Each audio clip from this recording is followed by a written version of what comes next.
y les dijo: cuánto he deseado comer con vosotros esta Pascua antes que padezca, porque os digo que no la comeré más hasta que se cumpla en el reino de Dios.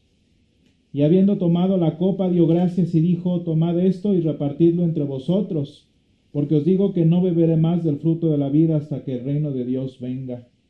Y tomó el pan y dio gracias y lo partió y les dio diciendo: esto es mi cuerpo que por vosotros es dado, haced esto en memoria de mí. De igual manera, después que hubo cenado, tomó la copa diciendo: esta copa es el nuevo pacto en mi sangre que por vosotros se derrama. Señor, esto es tu palabra y tu palabra es verdad. Santifícanos en tu verdad, te lo pedimos. Amén. Hermanos, toda esta semana, en estos oficios, en estas meditaciones que hemos tenido de Semana Santa, hemos estado cubriendo el tema general de la comunión, de la Santa Cena del Señor, o más propiamente dicho, de la mesa del Señor, que ha sido nuestro símbolo a seguir en este sentido. Y hablábamos precisamente de lo que nos impulsa en nuestra vida humana, el objetivo hacia el que nos impulsa, precisamente esto. Hablábamos también de que el Señor es el que provee lo necesario para nosotros, cuando todo ya está listo y dispuesto para que nosotros simplemente hagamos uso de ello. Y hablábamos también, hermanos, de lo importante que es para nosotros que la fe del Señor, que la fe que el Señor nos da resida precisamente en Él y no en nuestras fuerzas. Precisamente, hermanos, porque como decíamos de una manera quizás un tanto obvia, la mesa sigue siendo del Señor, la sangre y el cuerpo sigue siendo del Señor, y nosotros como sus hijos, nosotros como su pueblo, simplemente participamos de Él. Y vean qué interesante decía ahora que leíamos el pasaje de Éxodo 12, dice: y comeréis así, ceñidos vuestros lomos, vuestro calzado en vuestros pies y vuestro bordón en vuestra mano, y lo comeréis apresuradamente, es la Pascua del Señor. De manera, hermanos, que así como lo enseña el mandamiento, esta es la Pascua del Señor, esta es la mesa del Señor, y en consecuencia todo lo que podamos de ella recibir, todo lo que de ella percibamos, es exclusivamente de Él y para Él. Y hermanos, cuando hablamos de el misterio revelado para nosotros de el sacramento del altar, qué cosa tan más increíble y tan maravillosa el Señor nos permite a nosotros, incluso en este tiempo, incluso en este lugar, lejos de los lugares históricos, lejos mucho más del momento cronológico como tal, y aún así igualmente significativo, igualmente eficaz e igualmente real. Porque dentro de las cosas, hermanos, que nosotros por la gracia del Señor defendemos cuando hablamos del misterio del sacramento, es justa y precisamente que es el cuerpo y la sangre del Señor verdaderamente presente para nosotros en los elementos del pan y del vino. Y hermanos, de una manera interesante, porque para nosotros no es un símbolo, para nosotros no es una metáfora, para nosotros no es una alegoría como las muchas que hizo Jesús. Para nosotros es una promesa tan histórica, tan real, tan literal, como lo fue la Pascua. Y hermanos, poco necesitamos profundizar en la historia de la Pascua para darnos cuenta que esa primera Pascua, que esa Pascua del Señor no fue simbólica. Y cuando el Señor Jesús, en primer lugar, y nosotros en conmemoración de su palabra, hacemos lo mismo, participó de la Pascua. Vean qué interesante, hermanos, no es una fiesta, no es una celebración de nuestras emociones, de nuestras percepciones, de nuestras opiniones. No es una celebración como tal, por lo menos no por ahora. Y hermanos, es recordar una noche en la que murieron miles de personas. Miles de primogénitos, hermanos, murieron no simbólicamente, no espiritualmente ni siquiera. En la noche de la Pascua, hermanos, cuando el Señor, como dice en Éxodo 12 que leíamos, cuando el Señor en aquella noche ejecutó sus juicios en todos los dioses de Egipto, no lo hizo mitológicamente. El Señor destruyó el orgullo de Egipto a costa de vida de miles. Y hermanos, hablando entonces de realidades, acercarnos al sacramento del altar no es una tradición, no es una buena práctica, no es obediencia espiritual, es participar ciertamente de la sangre y de la carne de esos corderos que murieron en lugar del pueblo del Señor. De manera, hermanos, que la pregunta para nosotros, después de todo lo que hemos discutido sobre esta mesa y lo que significa para nosotros, la pregunta es, ¿somos dignos de acercarnos a ella? ¿Somos dignos de participar de la mesa del Señor? Porque, hermanos, por eso decíamos que la fe, el Señor la tiene resguardada en sus manos y no en nosotros. Por eso hablábamos precisamente que esta mesa sigue siendo de Él y no nuestra. Porque de pura entrada, hermanos, que siga siendo la mesa del Señor, que siga siendo la Pascua del Señor, significa que no nos toca a nosotros decidir sobre ella. Y no nos toca a nosotros disponer de lo que en ella se ofrece y de lo que en ella sucede. Ya bastante blasfemia, hermanos, ha sido en todas las pseudoiglesias después del doctor Lutero, que han torcido el Evangelio y han hecho un simbolismo de la cena del Señor. Pues, hermanos, con ese mismo nivel de blasfemia es todo aquel que se acerca a la mesa indignamente, tratando de hacer de ella lo que le place. Y con la misma arrogancia, hermanos, con la que Calvino torció las palabras del sacramento, que Zwinglio hizo mucho peor, que cada uno de los ministros protestantes hoy en día lo hacen, con esa misma arrogancia, hermanos, muchos cristianos se acercan, habiéndose juzgados a sí mismos como dignos de participar. Y como evidentemente, hermanos, esta dignidad de acercarse a la mesa del Señor, el Señor no la da, pues entonces la extraen de otros lugares. Evidentemente de sí mismos en primer lugar, pero a falta de credibilidad de mi propia persona para sentirme digno, la tomo del mundo.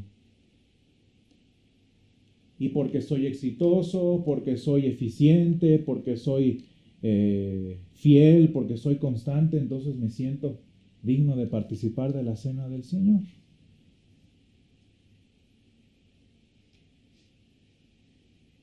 O porque soy buen cristiano, o porque soy hijo de Abraham, como decían los judíos.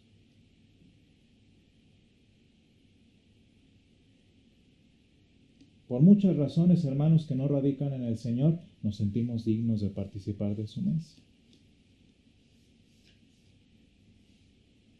Y hermanos, lo triste, como decíamos en uno de estos días, es que cuando el Señor no es el que nos hace dignos, pues vamos a tener que estar mendigando esta dignidad del mundo. Y así lo hacemos en este tiempo. Bueno, nosotros como cristianos asumo que no, pero así lo hace nuestra generación en este tiempo. Esa necesidad patológica de validación, de reconocimiento, de aplaudir la valentía y el coraje de enfrentarse a la sociedad. Cuando yo hablo de esto en mis clases, hermanos, yo les digo, lo que dice la sociedad es irrelevante. Porque la sociedad puede estar mal. La sociedad no interesa. Y más en nuestro caso, hermanos, cuando nos damos cuenta que, cómo aplaude la sociedad en estos días. Y sin embargo, hermanos, sin importar la cantidad de aplausos, de reconocimientos, de reverencias que nos haga el mundo a nuestro coraje, a nuestra dignidad, a nuestra libertad, a nuestra apertura ideológica, a nuestro modernismo intelectual, como queramos decirle, eso no nos hace dignos delante del Señor. Y lo triste, hermanos, es que el Señor no nos obliga ni a participar de su cena, ni a no hacerlo. Es decir, hermanos, que el Señor ni nos obliga a que participemos de su sacramento, pero tampoco nos estorba. Y hermanos, es muy triste ver que en esa cena, vean cómo San Lucas no dice discípulos. San Lucas dice que estaba ahí con los apóstoles. Estamos hablando de los príncipes del nuevo Israel. Estamos hablando con los primeros 12 cristianos que representan la totalidad de la iglesia en ese momento, en esa mesa. Y vean qué triste, hermanos, como una 12ª parte de esa iglesia allí representada, de esa iglesia allí sentada a la mesa, está participando de ese sacramento de una manera indigna. Pero está a la mesa.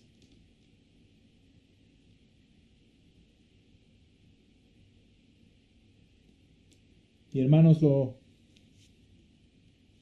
es evidentemente lo triste para esa 12ª parte de la iglesia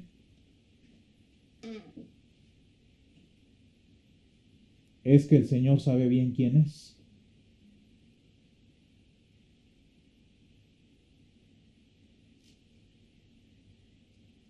Y sabe dónde está. Y ustedes dijeran, bueno, era al final de la mesa, o el que no quería participar, o el que no estaba muy involucrado en la dinámica, ¿no? Vean cómo dice el Señor en el versículo 21, mas he aquí, la mano del que me entrega está conmigo en la mesa.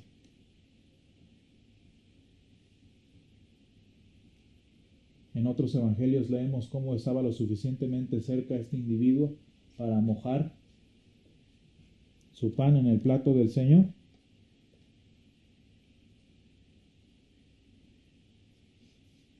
Y hermanos, la maldad humana es un hecho, es una realidad.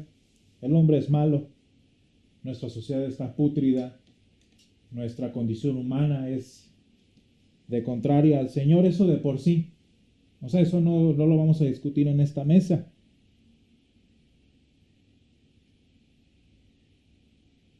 Este sacrificio que estamos por recordar el día de mañana, de por sí tenía que pasar. Así es la historia. Pero vean, hermanos, cómo no es excusa.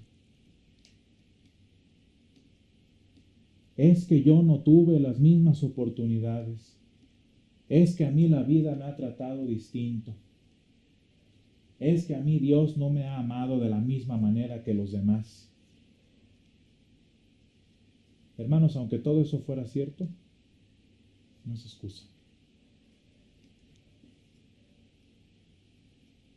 A la verdad el Hijo del Hombre va según lo que está determinado. Pero qué terrible que el Señor diga de nosotros, ¿no?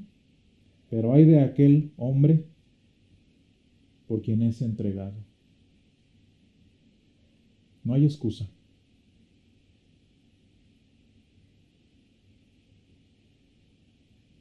Y si entonces, hermanos, decimos que la dignidad para participar en esta mesa no la da nuestra opinión, no la da nuestra interpretación de lo que es bueno y malo, No la da la sociedad y sus aplausos, sino solo el Señor. Dice San Pablo en el versículo 27 de 1 Corintios 11, que de manera que cualquiera que comiere este pan o bebiere esta copa del Señor indignamente, será culpado del cuerpo y de la sangre del Señor. Y hermanos, esto no es metafórico, esto no es ni siquiera espiritual nada más. Vean el estado de Israel, hermanos.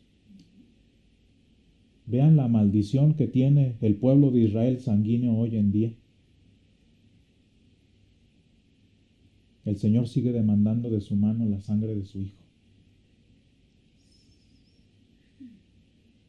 Dice entonces el apóstol San Pablo, por tanto, pruébese cada uno a sí mismo y coma así del pan y beba de la copa.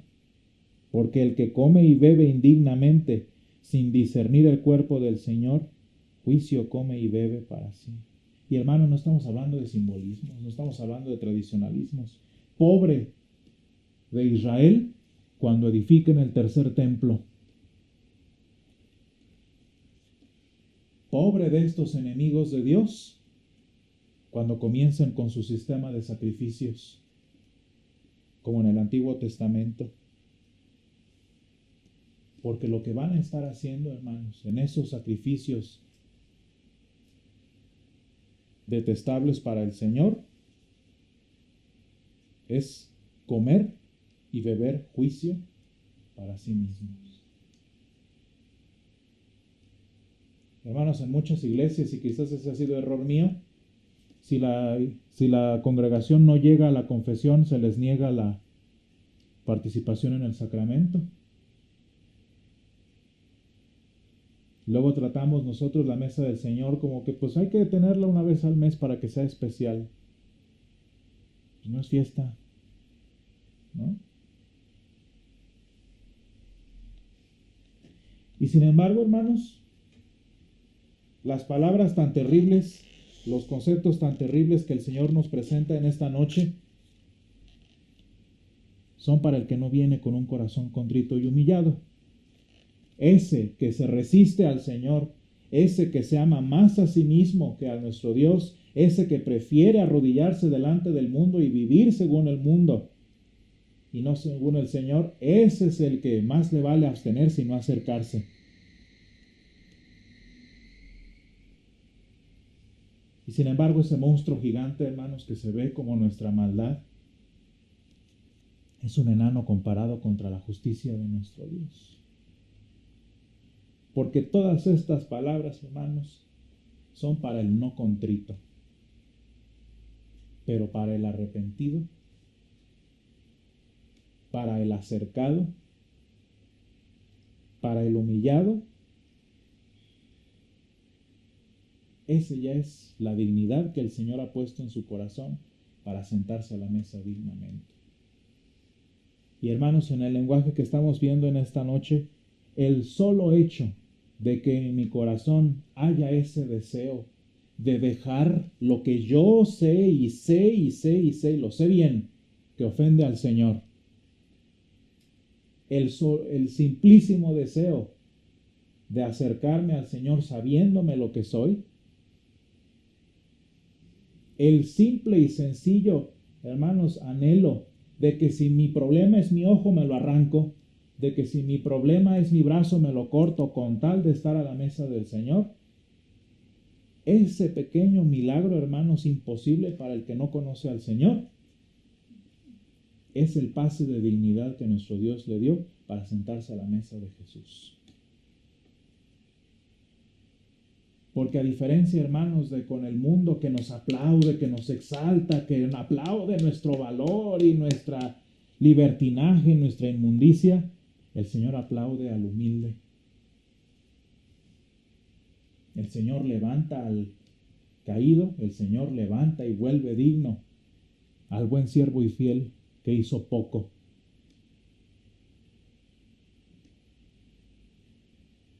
Y como en aquella parábola, hermanos, al contrito, al humillado, el Señor lo reconoce como su invitado.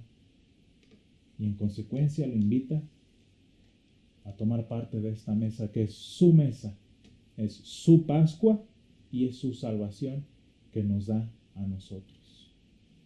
Y hermanos, qué forma tan interesante ver que el Dios que nos creó, que no nada más creó nuestro espíritu, que no nada más creó nuestra alma, sino que creó nuestro cuerpo, nos permite participar en su salvación de una manera tan literal. No sé si ustedes lo habían pensado de esta manera, hermanos, que después de que todo el proceso biológico en nuestro cuerpo termina por digerir y por asimilar el pan y el vino, se vuelve parte de nuestro cuerpo, se vuelve parte de nuestra sangre. Y de esta manera tan increíble en la naturaleza biológica de nuestro cuerpo, verdaderamente somos una misma sangre y somos un mismo cuerpo con el Señor. No es magia, no son metáforas, hermanos. Es un misterio real que trasciende tanto nuestro cuerpo como nuestra alma y como nuestro espíritu. Y este es el misterio del sacramento del que estamos por participar.